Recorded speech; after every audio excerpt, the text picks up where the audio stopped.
Shalom. Presbiter bertugas mengucapkan selamat beribadah dalam ibadah keluarga pada saat ini. Kiranya ibadah yang kita lakukan ini berkenan di hadapan Tuhan dan kita diberkati olehnya. Pemberitaan firman pada ibadah ini disampaikan oleh Penatua Nyonya Mercy Dumaris Nababan.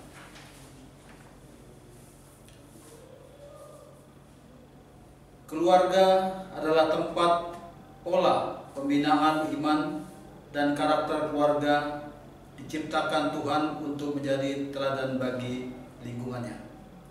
Marilah bersyukur untuk keluarga dan rumah tangga yang dianugerahkan Tuhan kepada kita untuk saling melayani.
Jemaat yang dikasihi Tuhan, mari kita berdoa untuk mengawali ibadah kita pada malam hari ini.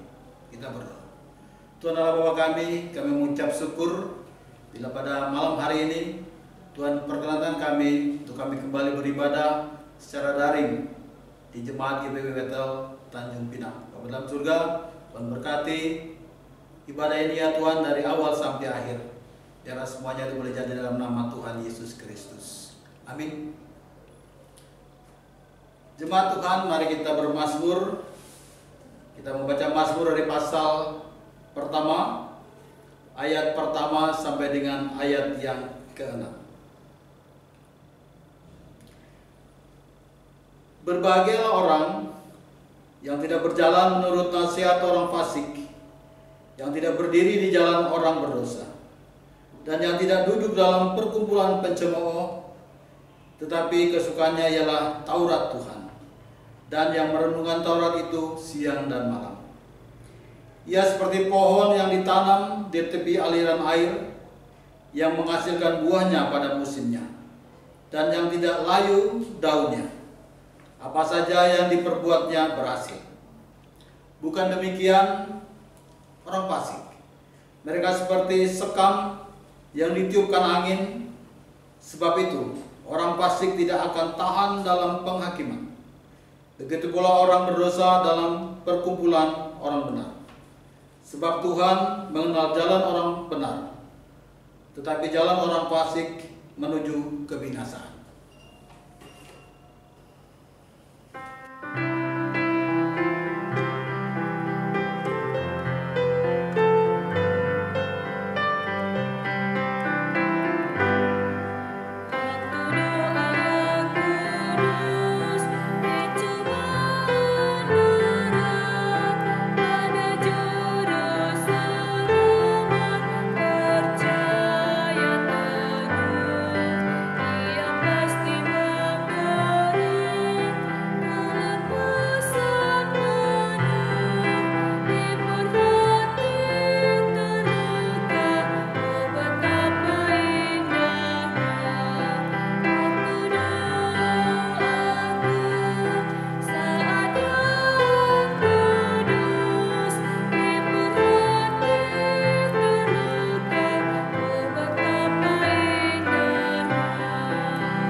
masuk dalam pemberitaan firman Tuhan.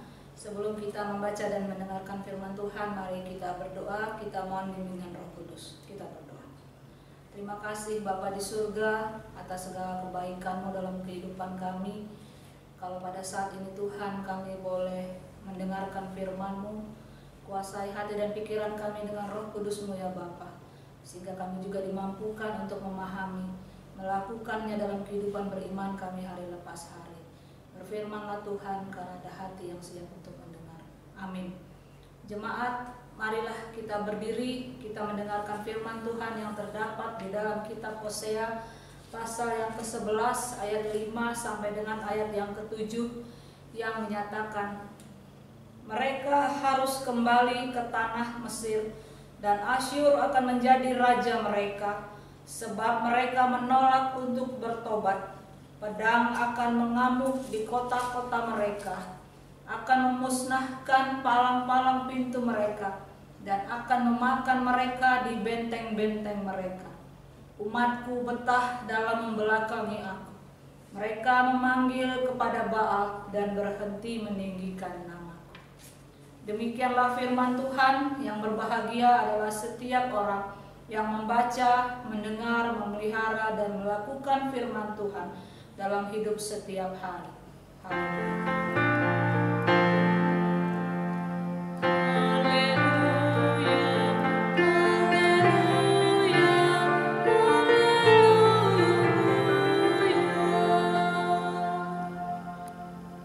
Dikasih Tuhan, setiap pribadi, setiap keluarga, bahkan setiap bangsa pasti memiliki latar belakang sejarah ataupun asal-usul.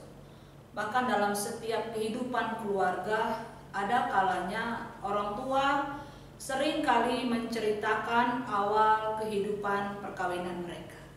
Mereka menceritakan kepada anak-anak mereka sejarah dimulainya kehidupan perkawinan mereka, dalam segala keterbatasan mereka, dalam segala kekurangan mereka.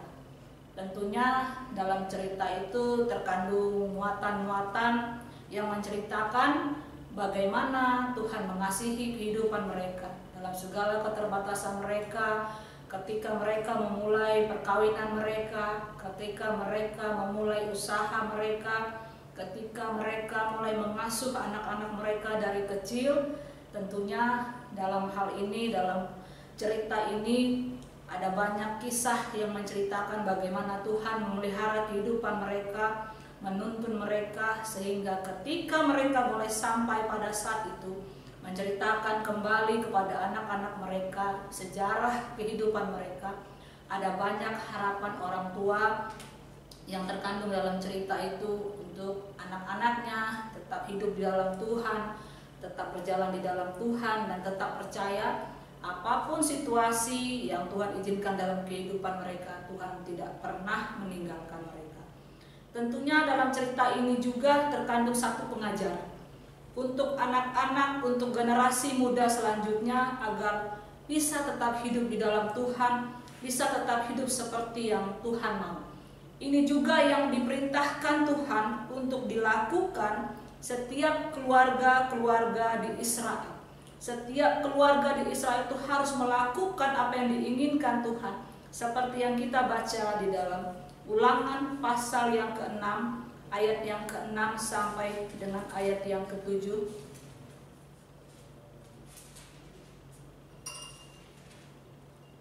Apa yang kuperintahkan kepadamu pada hari ini haruslah engkau perhatikan. Haruslah engkau mengajarkannya berulang-ulang kepada anak-anakmu dan membicarakannya apabila engkau duduk di rumahmu, apabila engkau sedang dalam perjalanan, apabila engkau berbaring, dan apabila engkau bangun. Bapak Ibu yang dikasih Tuhan, tentunya apa yang diinginkan Tuhan untuk dilakukan oleh setiap keluarga-keluarga di Israel ini adalah dengan satu tujuan, supaya mereka tidak melupakan Tuhan, supaya mereka tidak melupakan sejarah, supaya mereka tidak melupakan asal-usul mereka. Kenapa demikian? Karena nanti pada waktunya ketika Tuhan mengizinkan umat Israel memasuki tanah Kanaan, memasuki tanah perjanjian yang berlimpah susu dan madunya, bisa dikatakan hampir sebahagian besar umat Israel pada saat itu adalah generasi muda. Generasi yang tidak pernah melihat mukjizat Allah yang terjadi di tanah Mesir. Generasi yang tidak pernah melihat laut Teberau menjadi dua. Generasi yang tidak pernah melihat gunung Sinai di mana Tuhan menurunkan hukum-hukumnya. Sebagian besar orang Israel yang pada saat itu melihat segala mukjizat Tuhan tidak diizinkan Tuhan memasuki tanah Kanaan. Karena itulah perlunya setiap orang Israel pada saat itu mengajarkan generasi mudanya berulang-ulang tentang mukjizat-mukjizat Tuhan, tentang hukum-hukum Tuhan, sehingga ketika generasi muda ini masuk ke tanah Kanaan, mereka tahu sejarah bangsanya, mereka mengenal siapa Allah yang mereka sembah, mereka mengenal segala kebaikan-kebaikan Tuhan. Karena hal yang paling dibenci oleh Tuhan adalah dilupakan. Kenapa Tuhan begitu membenci hal yang demikian itu? Karena ketika umat Israel melupakan sejarahnya, ketika umat Israel melupakan masa lalunya, sudah pasti umat Israel juga melupakan Tuhan, melupakan campur tangan Tuhan, melupakan kebaikan Tuhan.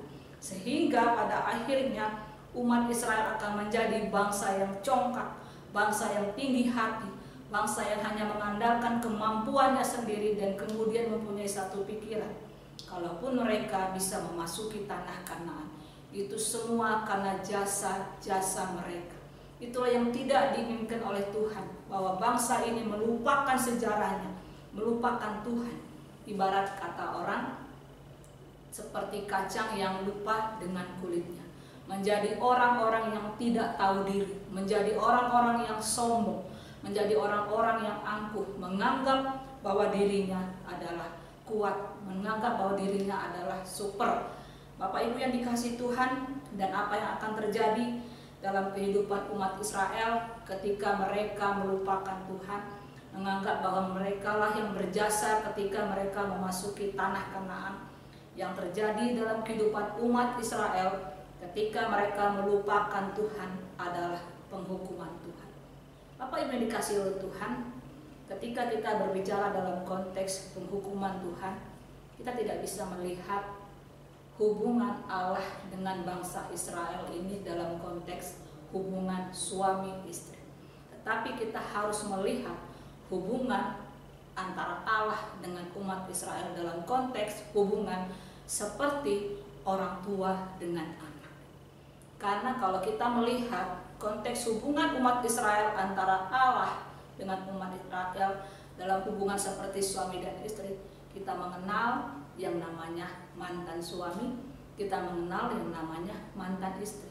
Tetapi dalam hubungan antara orang tua dengan anak, kita tidak pernah mengenal yang namanya mantan anak, tidak pernah mengenal yang namanya mantan orang tua. Sampai mati, anak tetaplah anak, orang tua tetaplah orang tua. Tidak selamanya anak itu dibela, tidak selamanya anak itu dipuji. Setiap manusia, setiap orang yang takut akan Tuhan, pasti dia menyayangi anak-anaknya. Pasti dia menginginkan masa depan yang baik bagi anak-anaknya. Pasti dia juga memiliki cara-cara yang berbeda dalam mengasihi anak-anaknya. Dan dalam mengasihi anaknya itu termasuk juga mendidik anak-anaknya, baik dalam hukuman, baik dalam tindakan kekerasan. Tetapi semua orang tua yang takut akan Tuhan, dalam penghukumannya sekalipun, tidak ada satupun orang tua yang menginginkan kebinasaan anak-anaknya. Setiap orang tua yang takut akan Tuhan dalam setiap tindakan, hukuman, dan didikannya pasti menginginkan anak-anaknya itu belajar dari kesalahannya, belajar dari pengalamannya untuk bisa tetap hidup di dalam Tuhan, untuk bisa tetap hidup seperti yang Tuhan mau. Demikian juga dalam kehidupan umat Israel. Allah mengasihi umat Israel seperti anak-anaknya sendiri. Dikatakan di dalam Hosea pasal yang ke-11 ayat yang pertama, ketika Israel masih muda, kukasihi dia, dan dari Mesir kupanggil anakku itu. Firman Tuhan ini mau menjelaskan bahwa Allah begitu mengasihi umat Israel seperti anaknya sendiri. Bahkan jauh sebelum Allah memanggil bangsa Israel itu keluar dari Mesir. Dan seperti yang dikatakan di dalam ayat-ayat yang selanjutnya, seperti orang tua yang mengajar anaknya berjalan, mengangkat mereka ketika mereka jatuh, mengangkat kuk dari tulang rahang mereka, membungkuk hanya untuk memberi makan. Seperti itulah yang dilakukan oleh Allah kepada umat Israel. Tapi apakah selamanya orang Israel itu akan dipuji? Apakah selamanya orang Israel itu akan dibela? Tuhan mengasihi umat Israel dengan cara Tuhan, termasuk juga dengan mendidiknya dan menghukumnya ketika mereka salah. Bapak Ibu yang dikasihi Tuhan, dari awal Tuhan sudah mengatakan bahwa Ia tidak suka ataupun tidak mau dilupakan oleh orang Israel. Karena ketika umat Israel sudah melupakan Tuhan, sudah meninggalkan Tuhan, berarti orang Israel sudah tidak lagi mengandalkan Tuhan dalam kehidupannya. Tetapi yang tidak disadari oleh orang Israel adalah mereka terus berjalan, menyombongkan diri, membanggakan diri mereka sendiri, sehingga ketika Tuhan izinkan juga peristiwa-peristiwa terjadi dalam kehidupan umat Israel sebagai bentuk didikan, mereka tetap tidak menyadarinya, Bapak Ibu. Mereka menganggap ini sebagai hal yang biasa terjadi. Bahkan ketika Tuhan mengizinkan Asyur untuk memeras mereka, menindas mereka, mereka tidak juga mengandalkan Tuhan. Padahal sebenarnya kerajaan Asyur itu dipakai oleh Tuhan sebagai cara untuk mendidik umat Israel. Tetapi apa yang terjadi? Umat Israel pada saat itu lebih suka menghubungi bangsa-bangsa lain untuk meminta pertolongan. Bukannya meminta pertolongan dari Tuhan, tapi lebih senang dalam bahasa kita melobi negara-negara lain untuk menolong mereka menjatuhkan ataupun membalas serangan daripada pihak Asyur. Mereka tidak menyadari bahwa itu adalah sebagai cara Tuhan dalam mendidik mereka. Apa yang terjadi, Bapak Ibu? Tuhan mengizinkan mereka kembali dalam satu situasi seperti di tanah Mesir. Seperti yang dikatakan di dalam ayat 5. Mereka harus kembali ke tanah Mesir, bukan mereka kembali dalam bentuk fisik, dalam bentuk yang sebenarnya ke tanah Mesir, tapi berarti mereka kembali dalam penderitaan kehidupan mereka. Mereka kembali menjadi orang barbar. Padahal tujuan Allah membawa mereka keluar dari tanah Mesir untuk menjadikan mereka sebagai umat yang beretika, beradab dan berbudaya. Tetapi mereka hidup sama dengan bangsa-bangsa yang ada di sekeliling mereka. Sama hidupnya dengan bangsa-bangsa Kanaan yang menyembah ilah-ilah lain. Karena itu Tuhan merasa perlu mendidik umat Israel. Tetapi ini pun tidak diperhatikan oleh umat Israel, tidak dirasakan oleh umat Israel. Karena itu Tuhan menghukum mereka sehingga mereka harus kembali merasakan penderitaan seperti yang mereka rasakan di tanah Mesir. Tapi apakah kita melihat bahwa Tuhan itu jahat? Tidak, Bapak Ibu yang dikasihi Tuhan. Kita kembali membaca di dalam pasal yang ke-9, ayat yang ke-9, pasal yang ke-11 ayat yang ke-9b dikatakan, sebab aku ini Allah dan bukan manusia, yang kudus di tengah-tengahmu, dan aku tidak datang untuk menghanguskan. Bapak Ibu yang dikasihi Tuhan, Allah adalah Allah dan bukan manusia. Sedangkan orang tua, manusia yang berdosa sekalipun dia mendidik anak-anaknya dengan cara yang keras, tidak ada orang tua yang takut akan Tuhan, yang punya tujuan untuk membinasakan ataupun menghanguskan anak-anaknya dengan didikan. Tidak ada. Tetapi justru orang tua yang menyayangi anak-anaknya adalah orang tua yang harus mendidik anak-anaknya dengan baik, sekalipun dengan didikan. Tentunya tidak ada orang tua yang senang kalau anaknya mencuri. Tidak ada orang tua yang senang anaknya menipu. Tidak ada orang tua yang senang ketika anaknya merampas hak milik orang lain. Dan setiap orang tua yang takut akan Tuhan pastinya memperingatkan anak-anaknya. Kalau sekali, dua kali ditegur, anak-anaknya mau berubah, ya puji Tuhan. Tetapi ketika anak-anaknya tidak mau ditegur dengan nasihat, tidak ada orang tua yang menyerah, tidak ada orang tua yang putus asa. Sampai akhir hidupnya, pasti setiap orang tua berusaha untuk memperbaiki, untuk menegur, untuk menuntun anak-anaknya. Demikian juga Tuhan. Tuhan tidak bisa dikalahkan dengan kedegilan bangsa Israel. Sama seperti orang tua, sedegil-degilnya anaknya, orang tua pasti mengasihi anaknya. Demikian juga dengan umat Israel. Sedegil-degilnya bangsa Israel, Tuhan tidak pernah punya niat untuk membinasakan, apalagi menghanguskan umatnya.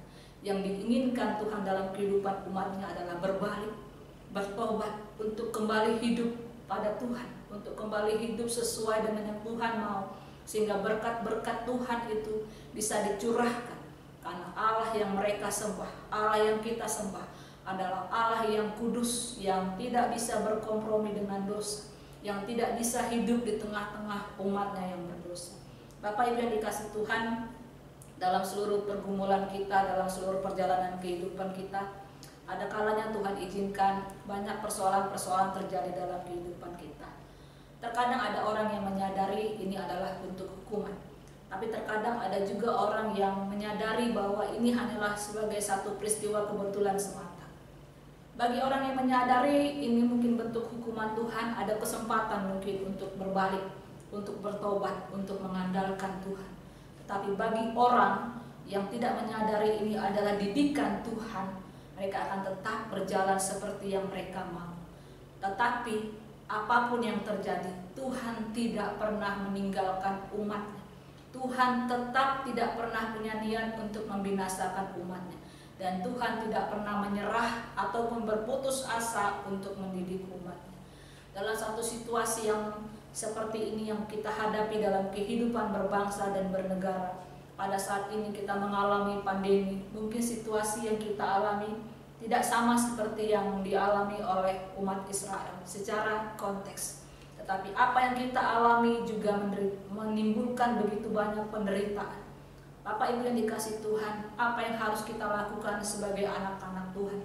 Secara pribadi, secara persekutuan, baik dalam kehidupan berbangsa dan bernegara. Secara pribadi kita harus tetap dekat kepada Tuhan. Dan secara persekutuan kita juga tetap harus hidup di dalam Tuhan. Dan sebagai kehidupan kita berbangsa, kita harus tetap menjadi umat Tuhan yang bisa menjadi garam dan terang. Kita tetap harus menghargai kehidupan yang Tuhan berikan kepada kita pada saat ini. Kalau pada saat ini kita tetap sehat, kita tetap terhindar dari penyakit-penyakit, itu semua bukan karena kita kuat, bukan semua karena kita hebat, tapi karena kasih sayang Tuhan. Dan kita menyadari kalau kita saat ini masih diberi kesempatan oleh Tuhan untuk tetap hidup, itu berarti kita harus mengisi hari-hari kita dengan baik. Kita harus melayani Tuhan dengan baik. Kita tidak boleh menyombongkan diri bahwa kekuatan yang kita dapatkan, kesehatan yang kita dapatkan itu semua karena usaha kita. Tapi ada rancangan Tuhan yang harus kita penuhi dalam kehidupan kita. Mari kita mengandalkan Tuhan dalam kehidupan ini. Tidak menjadi pribadi-pribadi yang kata pepatah seperti lupa kaca akan kulitnya. Menjadi pribadi-pribadi yang tidak tahu diri akan segala kebaikan Tuhan. Tapi mari kita belajar mengandalkan Tuhan dengan meminta hikmat Tuhan, sehingga apapun yang kita lakukan, kita selalu bersandar kepada firman Tuhan, dan apa yang kita lakukan itu boleh menyenangkan hati Tuhan. Tuhan memberkati kita.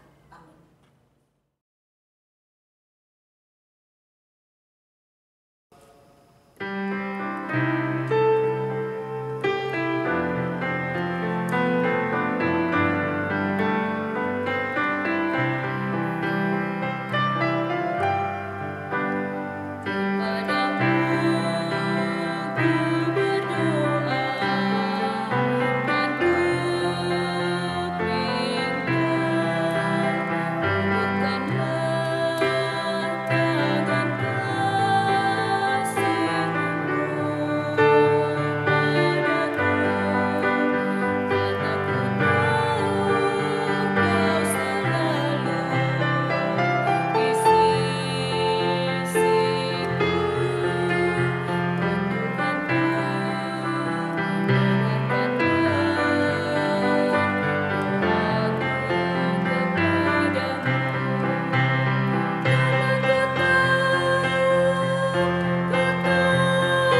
Tuhan, kita akan masuk dalam doa syafaat. Kita berdoa.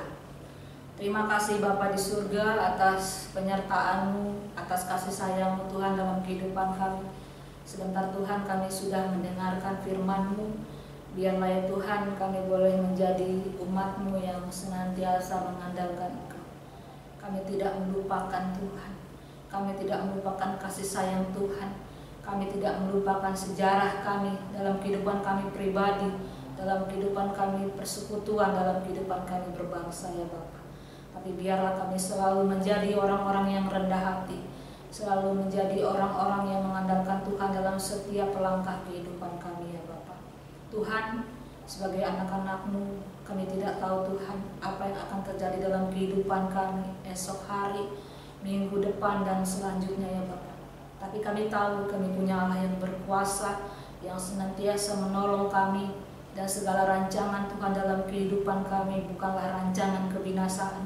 Ajari kami Tuhan untuk percaya sepenuhnya dalam tangan pimpinan Tuhan dan mengandalkan Tuhan dengan hikmat yang Kau berikan bagi kami.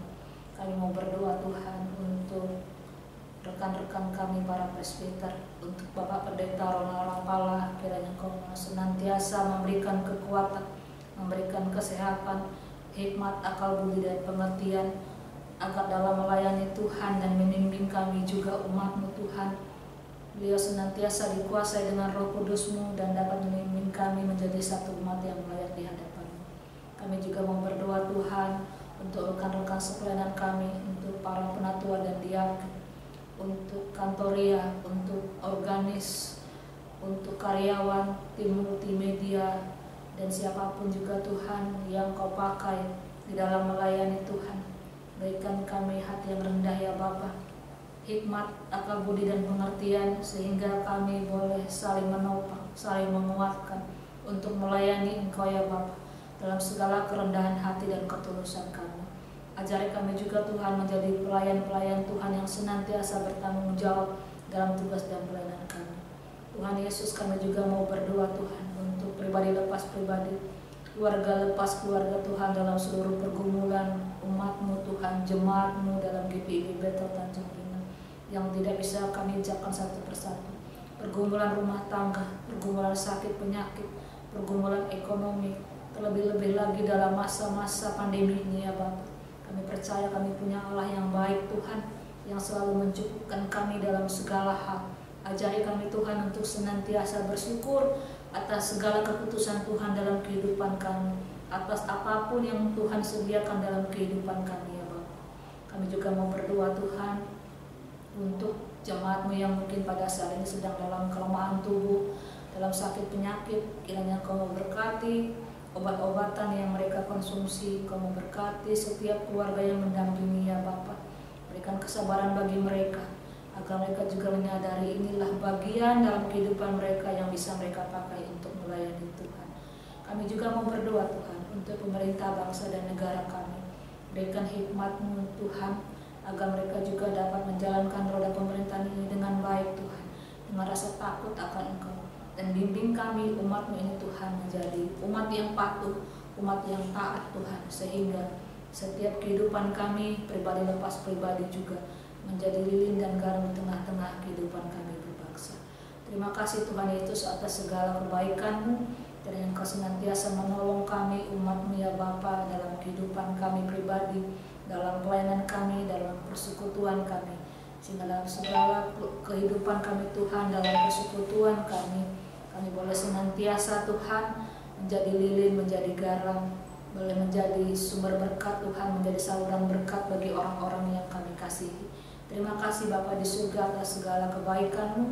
Inilah doa kami, inilah syafaat kami yang kami peralaskan hanya dalam nama anak-Mu Yesus Kristus, Tuhan dan Juru Selamat kami yang sudah mengajarkan kami berdoa. Bapa kami yang di surga, dikuduskanlah nama-Mu, datanglah kerajaan-Mu, jadilah kehendak-Mu di bumi seperti di surga. Berilah kami pada hari ini makanan kami yang secukupnya, dan janganlah membawa kami ke dalam pencobaan.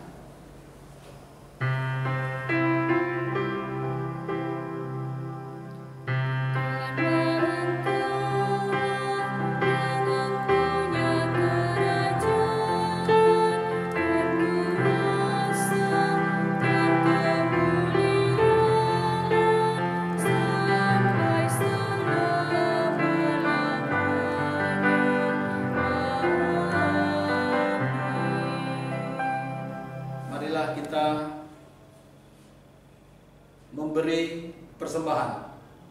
Saat memberi dan bersyukur, ingatlah bahwa hidup ini miliknya.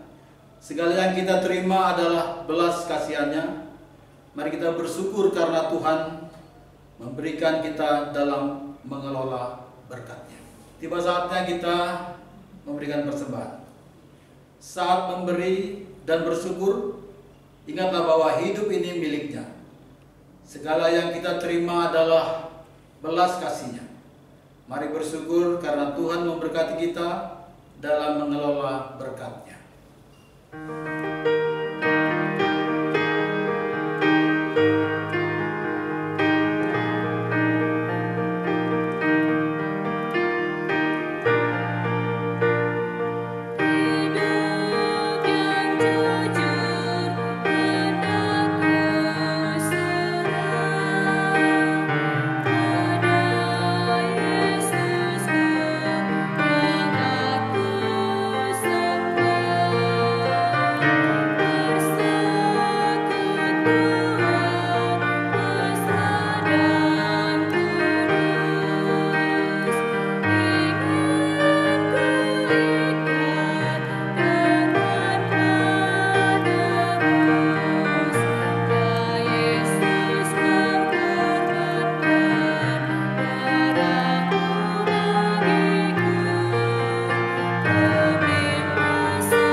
Mari kita berdoa.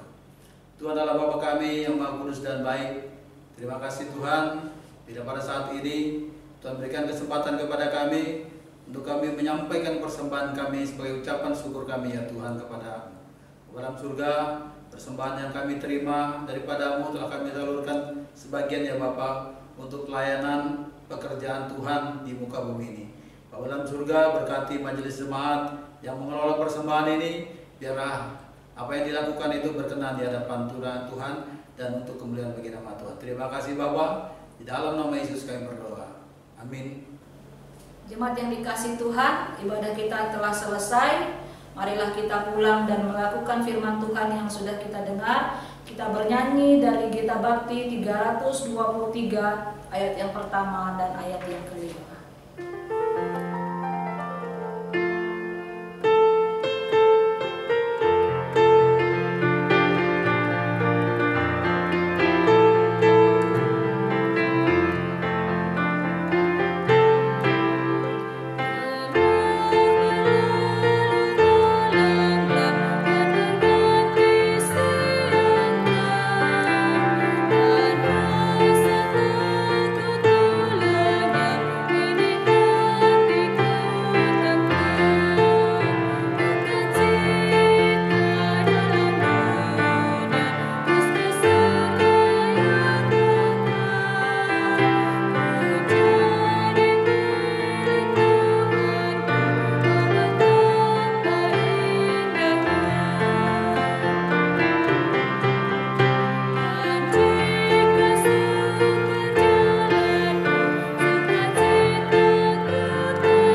terimalah berkat-Nya.